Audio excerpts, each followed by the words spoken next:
नमस्कार, आप सभी का स्वागत है सीएचएस स्टडी कैपिटल के इस यूट्यूब चैनल पर। सीएचएस बीएचयू 2025 की परीक्षा नजदीक आ रही है। आपके पास में अगर आप मिला जुला कर देखेंगे तो 45 से 46 दिन का समय बचा हुआ है और इस समय में आपके पास में एक ऐसा रोड मैप होना चाहिए जो आपको एश्योर सिलेक्शन दिला सके। मैंने लिख रखा है थंबनेल पर 40 दिन और 250 प्लस मार्क्स। 250 प्लस मार्क्स एक ऐसी श्योरिटी होती है जो आपको निश्चित तौर पे आप कहीं ना कहीं सिलेक्शन दिला देती है। अब टॉप करना है आपको तो ऑब्वियस सी बात है, आपको 280, 282, 275 मार्क्स लाने पड़ेंगे, लेकिन एश्योर सिलेक्शन के लिए 250 प्लस मार्क्स आपके लिए सफिशिएंट होंगे। आप बार बार पूछ भी रहे थे तो लो एक एश्योरेंस तौर पे मैं आपको दे देता हूं। तो 40 दिन का ये जो रोड मैप है आपका कैसा होना चाहिए, अब तक यानी कि 4-5 वर्षों से लगातार मैं बच्चों को गाइड कर रहा हूं और उस बीच जो मैंने बच्चों को बताया है, जो बच्चों ने एक्सेप्ट किया है कि चीजों की भाई ये स्ट्रेटजी जो आप सर बताते हैं और लगातार आपकी जो स्ट्रेटजीज आती है कहीं ना कहीं बहुत हेल्पफुल होती है, तो वही कुछ मिला जुला के एक ऐसी बेहतरीन स्ट्रेटजी लेके आया हूं इन 40 दिनों में जो आपके रोड मैप को एक बेहतर दिशा दे सकता है, जो आपका सिलेक्शन दिला सकता है सीएचएस में। तो चलिए शुरुआत करते हैं आज की इस वीडियो को। उससे पहले अगर आप चैनल पर नए हैं या पहली बार वीडियो को कोई देख रहे हैं सीएचएस स्टडी कैपिटल की, तो चैनल को सब्सक्राइब कर दीजिएगा, बेल नोटिफिकेशन प्रेस कर दीजिएगा। तैयारी करने के लिए सीएचएस की आपको यहां पे मैं बता दूं, प्रतिज्ञा बैच लॉन्च हो चुका है हमारा, और प्रतिज्ञा बैच अगर आप लेते हैं तो आपको टेस्ट सीरीज और साथ में हमारा आने वाला कैप्सूल कोर्स फ्री मिलेगा। आने वाला का मतलब क्या है सर, कि आपका एक बड़ा अनाउंसमेंट होने वाला है 25 मार्च को, तो सभी को जुड़ना है। 25 मार्च को एक बेहतर अनाउंसमेंट है और लिंक डिस्क्रिप्शन बॉक्स में आपको मिल जाएगी, मैं डाल दूंगा। उसके अलावा भी आप जाएंगे तो लाइव सेक्शन में सबसे टॉप पे दिखेगा। और हाँ, अगर ये बैच आप लेना चाहते हैं तो आपको इस एप्लीकेशन को डाउनलोड करना पड़ेगा सीएचएस जेएनवी कैपिटल का। अगर कोई समस्या होती है तो ये दिया गया नंबर 7355339197, इस पर आप कांटेक्ट कर लीजिए। टेलीग्राम चैनल हमारा यहाँ पे लिखा हुआ है, व्हाट्सएप चैनल का लिंक डिस्क्रिप्शन बॉक्स में है, आप ज्वाइन कर लीजिए। लगभग 5 से 6 हजार बच्चे इस वर्ष के नए जुड़े हुए हैं, जिनको कुछ ना कुछ बेनिफिट चीजें दी जा रही है, तभी वो जुड़े हुए हैं। ऑफलाइन तैयारी करना चाहते हैं तो ऑफलाइन बैच स्टार्ट हो चुका है। V2 मॉल के पीछे लंका वाराणसी पे स्टडी कैपिटल अकेडमी के नाम से हमारा ऑफलाइन सेंटर लोकेटेड है, आप वहां पे जुड़ सकते हैं। तो चलिए अब स्ट्रेटजी की तरफ चलते हैं। हमारे पास में बहुत डेप्थ में मैंने चीजें लिख रखी है, पूरी प्रेजेंटेशन बना रखी है। कुल 7 पॉइंट्स मैं आपको बताऊंगा, जिसमें से पहला पॉइंट आपका क्या है कि सबसे पहले देखो, ये स्ट्रेटजी उन बच्चों के लिए भी है जो बच्चे अभी जीरो से भी शुरू करना चाहते हैं, तो उनको भी एक होप दे सके कि हाँ आप बेहतर कर सकते हैं। आप अगर लगेंगे बोर्ड एग्जाम तक आप अभी सफर में थे कि भाई एग्जाम दे लेते हैं, उसके बाद भी अगर आप लगते हैं तो आपको बेहतर चीजें दे सकती है।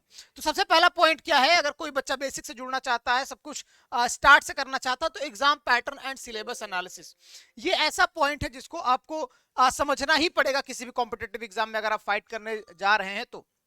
पहली चीज, टोटल मार्क्स क्या है, क्वेश्चन कितने आते हैं और उनका वेटेज क्या है। वेटेज का मतलब ये होता है कि स्पेसिफिक सब्जेक्ट से कितने क्वेश्चन आते हैं। जैसे आपका क्लास 9th का है तो मैंने बता रखा है Hindi, English, science, social science, mathematics 20-20 question पूछे जा रहे हैं। 11th फिजिक्स का है और 11th मैथमेटिक्स का है तो physics, chemistry, math, Hindi, English आपका आ रहा है। बायो के लिए मैथ की जगह बायो आ रहा है। ऐसे मैंने हर एक का बता रखा है स्पेसिफिक, आप जाके देख सकते हैं। लेकिन ये पता होना जरूरी है कि कितने क्वेश्चंस आते हैं और उनके वेटेज क्या है। फिर सब्जेक्ट वाइज ब्रेकडाउन आपको करना होता है। आपने जान लिया कि एक सब्जेक्ट से इस तरीके से चीजें पूछी जा रही है, अब सब्जेक्ट वाइज ब्रेकडाउन करो कि सब्जेक्ट वाइज में मतलब कौन से सब्जेक्ट इंपॉर्टेंट है, उनमें कौन से टॉपिक्स हाई स्कोरिंग है। जैसे फॉर एग्जांपल मैं आपको बता दूं कि फिजिक्स में 10 चैप्टर हैं जो आपके पूछे जाते हैं 9-10 में मिला के, तो उसमें से कुछ स्पेसिफिक चैप्टर हैं, जैसे मान लीजिए मोशन चैप्टर है जो आपका पहला ही चैप्टर होता है, तो उससे बहुत सारे क्वेश्चंस पूछे जाते हैं। ऐसे आगे आप आ जाइए इलेक्ट्रिसिटी पे, तो भर भर के क्वेश्चन आते हैं। तो कुछ चैप्टर हैं जिनके वेटेज के हिसाब से भी चीजें हैं, तो वेटेज भी आपको देखना है। मार्किंग स्कीम क्या है भाई, कि मार्किंग स्कीम है या नहीं, मैं बता दूं मार्किंग स्कीम में नेगेटिव मार्किंग नहीं है। और ऐसे ही आप थोड़ा सा कट ऑफ एनालिसिस, पिछले साल का कट ऑफ वगैरह को भी देखना जरूरी होता है कि भाई कितने मार्क्स तक बच्चों का एडमिशन हुआ था। तो मैंने पहले ही बता दिया कि 40 दिनों में 250 प्लस मार्क्स अगर आप लेके चले आते हैं, 250 प्लस मार्क्स आपके लिए सफिशिएंट है। एक ऐसी बिल है जो आपको एडमिशन के टुवर्ड्स जो है लेके आती है, काउंसलिंग में आपको मौका मिल जाता है। आगे बात करें अब दूसरा 40 डे स्टडी प्लान क्या है हमारा, सब्जेक्ट वाइज स्ट्रेटेजी में बताने वाला हूं। पहली चीज, फर्स्ट 20 डेज यहां पे लिख रखा है भाई कि कॉन्सेप्ट क्लैरिटी और थियरी बेस्ड प्रिपरेशन पर फोकस करें। स्टार्टिंग के जो 20 दिन हैं उसमें आपके कॉन्सेप्ट पूरे क्लियर होने चाहिए, थियरी बेस्ड आपकी प्रिपरेशन होनी चाहिए कि आप थियोरेटिकल चीजों को पकड़ के रखें। और इसी थियोरेटिकल चीजों में ज्यादातर आपको थियोरेटिकल चीजें ही है, मैथ और फिजिक्स को हटा दें 11th में, बाकी तो ओवरऑल 9th वाले बच्चों के लिए सारी चीजें थियोरेटिकल मिलेगी, थोड़ी बहुत चीजें कॉन्सेप्चुअल यूज हो रही है, लेकिन उनको आपको पढ़ लेना है साथ में ही। तो जैसे आपके न्यूमेरिकल वाले क्वेश्चंस को हटा देते हैं, जैसे मान लीजिए फिजिक्स और मैथमेटिक्स हो गया, तो मैथमेटिक्स में क्या है कि आपको सिर्फ प्रैक्टिस होती है, फॉर्मूला आपने सीखा, थोड़े बहुत कॉन्सेप्ट आपने पढ़े, उसके बाद प्रैक्टिस होती है। तो आपको पूरा का पूरा यहाँ पे एक तरीके से देखा जाए तो फर्स्ट 20 डेज में पूरा का पूरा कॉन्सेप्ट क्लियरिटी करना है, यानी कि यूं कहें कि सिलेबस ही रैप अप करना होता है। आगे देखें डे वाइज शेड्यूल, यानी कि हर सब्जेक्ट को 2-3 दिन बेकार 2-3 दिन देकर एक रोड मैप बनाए, मतलब हर सब्जेक्ट को आपको स्पेसिफिक 2 दिन, मतलब आपको ये कहने का मतलब है कि ऐसा नहीं कि 2-3 दिन एक सब्जेक्ट को आप दीजिए, उसके बाद फिर 2-3 दिन एक सब्जेक्ट दीजिए, नहीं, आप पहले प्रॉपर स्टार्टिंग में 2-3 दिन बैठ के एक ऐसा शेड्यूल बनाइए कि आपके हर एक सब्जेक्ट को आप प्रॉपर समय दे रहे हो। फिर अब यहां पे कह रहा है कि हाई वेटेज टॉपिक्स, पहले उन टॉपिक्स को पढ़ें जो ज्यादा मार्क्स कैरी करते हैं। ये देखो बहुत महत्वपूर्ण है, मैं बता दूं आप सभी को कि जो आपके कुछ स्पेसिफिक टॉपिक्स आपके हर टीचर बताते होंगे सब्जेक्ट वाइज कि ये बहुत ज्यादा महत्वपूर्ण, जैसे मैंने अभी भी बात में कह दिया कि इलेक्ट्रिसिटी बहुत महत्वपूर्ण है, तो आप पहले फोकस करिए कि इलेक्ट्रिसिटी की आपके हर टॉपिक्स आपके क्लियर हों। ऐसा नहीं कि आपके ग्रेविटेशन से क्वेश्चन कम आ रहे हैं तो आप ग्रेविटेशन को छोड़ दे रहे हैं, लेकिन पहले उन चीजों को प्रिपेयर करें जिससे मैक्सिमम क्वेश्चन आ रहे हैं, क्योंकि कॉम्पिटिटिव एग्जाम में आपको हमेशा ये याद रखना होता है कि आपका एक क्वेश्चन अगर आप नुकसान करें तो आपके 3 मार्क्स जा रहे हैं। तो पहले चीज तो ये भी देखना है कि बगल वाला जो आप प्रिपरेशन कर रहे हैं किसी कॉम्पिटिटिव एग्जाम की, तो आपको ये भी देखना होता है कि मैक्सिमम करके नहीं आना, आपको इतना करके आना है कि बगल वाला उतना ना किया हो, मतलब कि कंपटीशन में आपको आगे रहना होता है, आपको हमेशा अपने आप की प्रायोरिटीज देनी होती है कि भाई हम बेहतर करें और हम हमेशा जो है मैक्सिमम अचीव करने की कोशिश करें। लेकिन ये भी नहीं कि हम 100 to 100 अचीव करके आएंगे, 1 घंटा है हम ऐसे क्वेश्चन में फंसा देंगे अपने आप को जिसमें सॉल्व ही नहीं कर पाए, तो भाई टाइम मैनेजमेंट वगैरह का भी ध्यान दे रहे हो तो आगे बात करेंगे। लेकिन ये चीज है कि हमें मैक्सिमम अपना करके आना होता है, 100% अपना लगाना होता है, लेकिन ये नहीं सोचना होता कि हम पूरे के पूरे क्वेश्चंस को सॉल्व करके आएंगे।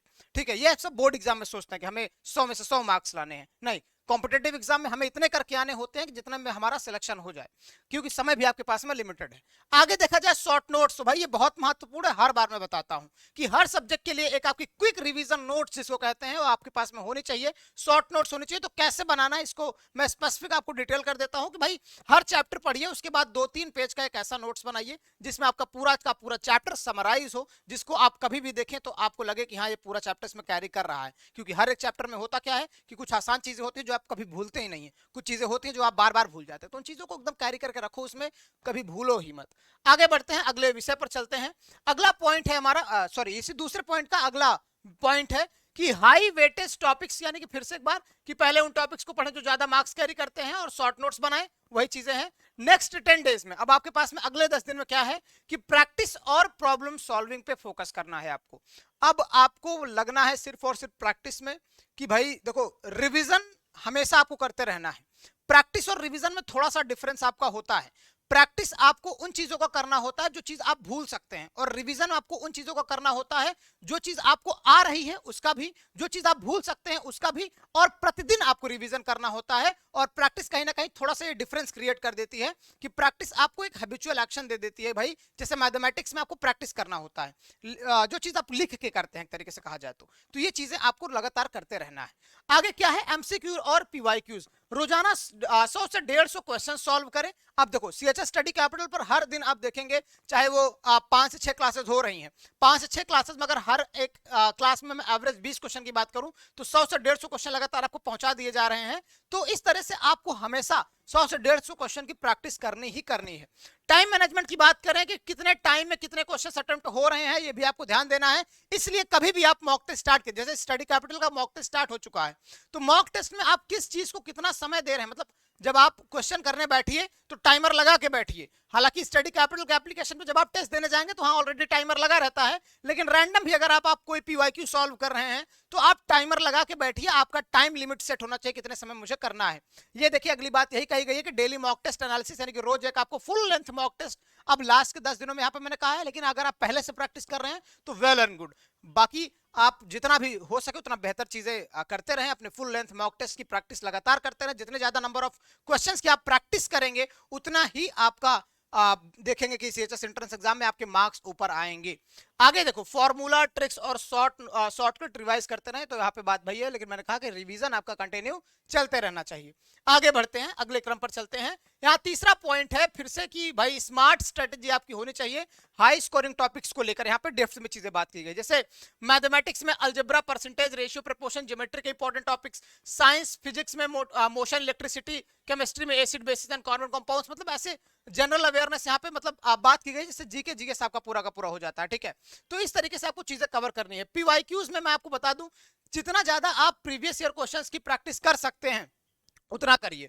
हम आपको बता रहे हैं पिछले 5 महीनों से हम आपको पीवाईक्यूज और एमसीक्यूज की प्रैक्टिस करा रहे हैं, लेकिन जिस तरह से आपको एक क्वेश्चंस की प्रैक्टिस कराई जा रही है, जैसे आप कई बार होता है कि पीवाईक्यूज आपको नहीं मिल रहे हैं, तो आपके पास में जो हमारी क्लासेस है वो सफिशिएंट है एमसीक्यूज की, लेकिन मैक्सिमम यहां पे कहने का मतलब यह है कि जितना ज्यादा हो सकता है पीवाईक्यूज आप अटेम्प्ट करिए, एमसीक्यूज अटेम्प्ट करिए, सॉल्व करिए। हालांकि जो स्टडी कैपिटल का छात्र है जो हमारे संस्था के साथ जुड़ा है वो मैक्सिमम से मैक्सिमम क्वेश्चन अटेम्प्ट कर रहा है, ये हमारी तरफ से तो दिया ही जा रहा है। अब आपकी ईमानदारी होगी कि आप बेहतर कर रहे हैं या नहीं कर रहे हैं, क्योंकि जितना मतलब जितनी भी चीजें यहाँ पे प्रोवाइड की जा रही है वो ऑनलाइन माध्यम से है। अगर आप उतनी चीजें ले पा रहे हैं तो वेल एंड गुड, आप बेहतर करेंगे। बोर्ड एग्जाम में बोर्ड एग्जाम होने के बाद जो आप लगे हुए हैं अभी से भी, तो कहीं ना कहीं आप देर नहीं किए हुए हैं। अगर अभी से भी आप लग जाते हैं, इतने क्वेश्चंस की प्रैक्टिस कर लेते हैं, अभी भी हम लोग पीवाईक्यूज की श्रृंखला जारी रखे हैं, अभी भी एमसीक्यूज की श्रृंखला जारी रखे हैं, तो आपको बेस्ट चीजें यहाँ पे मिल रही है।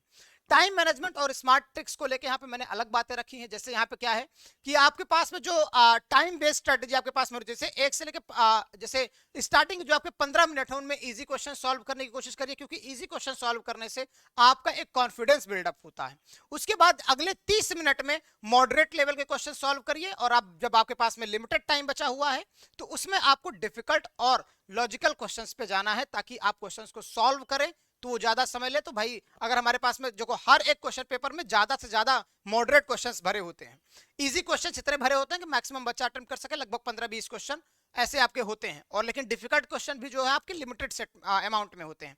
डिफिकल्ट और इजी क्वेश्चन लिमिटेड अमाउंट में होते हैं, लेकिन मॉडरेट क्वेश्चन की संख्या भरी होती है। तो डिफिकल्ट क्वेश्चन कहीं ना कहीं अगर आपके मान लेते हैं 100 में से 20 हैं, तो आपको इतना लिमिट बना के रखना कि आप मॉडरेट और इजी क्वेश्चंस कितना कर पाए, कि इतना सेट ऑफ लिमिट टाइम बना लिए हैं, तो उनमें जब आप क्वेश्चंस की प्रैक्टिस करिए तो डिफिकल्ट क्वेश्चन कुछ छूट भी जाए ना तो आपको दिक्कत ना हो। क्योंकि ऑब्वियस सी बात है, मैंने पहले ही कहा कि आपको मैक्सिमम करके आना है, लेकिन 100% करके सोचे कि हम 100% एग्जाम में करके आएंगे तो वो संभव नहीं है। तो आपको कुछ क्वेश्चन छोड़ने पड़ेंगे। तो ऐसा अगर आप कर लेते हैं तो पहले इजी करते हैं, फिर मॉडरेट करते हैं, फिर डिफिकल्ट पे जाते हैं, तो डिफिकल्ट का अगर आपको छूट भी जाता है तो बहुत ज्यादा परेशान होने की जरूरत नहीं है।